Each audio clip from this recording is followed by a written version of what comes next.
ಬಳ್ಕೂರಿನ friends ಯುವಕ ಮಂಡಲ ಕಳುವಿನ ಬಾಗಿಲು ಆಶ್ರಯದಲ್ಲಿ 30ನೇ ವರ್ಷದ ಸಾರ್ವಜನಿಕ ಗಣೇಶೋತ್ಸವ ನಡೆಯಿತು. ಈ ಸಂದರ್ಭದಲ್ಲಿ ಬಳ್ಕೂರು ಪ್ರತಿಭೆಯಾಗಿರುವ ಲೇಖಕರು, ಎಕ್ಸ್ಪರ್ಟ್ ಪದವಿ ಪೂರ್ವ ಕಾಲೇಜಿನ ಉಪನ್ಯಾಸಕರು ಆಗಿರುವ ಕರುಣಾಕರ ಬಳ್ಕೂರ್ ಅವರನ್ನು ಬಸ್ರೂರು ಶ್ರೀ ಮಹಾಲಿಂಗೇಶ್ವರ ದೇವಸ್ಥಾನದ ಆಡಳಿತ ಮುಕ್ತೇಸರ ಬಿ ಅಪ್ಪಣ್ಣ ಹೆಗಡೆ ಸನ್ಮಾನಿಸಿದರು. ಈ ಸಂದರ್ಭದಲ್ಲಿ ಮಾತನಾಡಿದ ಸಂಗೀತ ನಿರ್ದೇಶಕ ರವಿ ಬಸ್ರೂರು, ಮಕ್ಕಳು ಉತ್ತಮ ಸಾಂಸ್ಕೃತಿಕ ಚಟುವಟಿಕೆಗಳಲ್ಲಿ ತೊಡಗಿಸಿಕೊಂಡರೆ ಉತ್ತಮ ಭವಿಷ್ಯವಿದೆ. ಬಳ್ಕೂರಿನಿಂದಲೇ ನನ್ನ ಸಂಗೀತ ಸಂಯೋಜನೆ ಆರಂಭಗೊಂಡು ಹಲವು ಸಿನಿಮಾಗಳಲ್ಲಿ ಇಂದು ನಿರ್ದೇಶನ ಮಾಡುತ್ತಿದ್ದೇನೆ ಎಂದರು. ಬಸ್ರೂರು ಶ್ರೀ ಮಹಾಲಿಂಗೇಶ್ವರ ದೇವಸ್ಥಾನದ ಆಡಳಿತ ಮುಕ್ತಸ್ಥರಾದ ಅಪ್ಪಣ್ಣ ಹೆಗಡೆ ಕಾರ್ಯಕ್ರಮದ ಅಧ್ಯಕ್ಷತೆ ವಹಿಸಿದ್ದರು.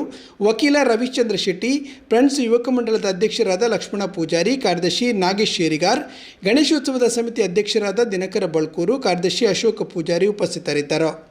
ದಿನಕರ ಬಳ್ಕೂರು ಸ್ವಾಗತಿಸಿದರು. ಯೋಗೀಶ್ ಬಳ್ಕೂರು ವಂದನಾರ್ಪಣೆ ಇತ್ತರು.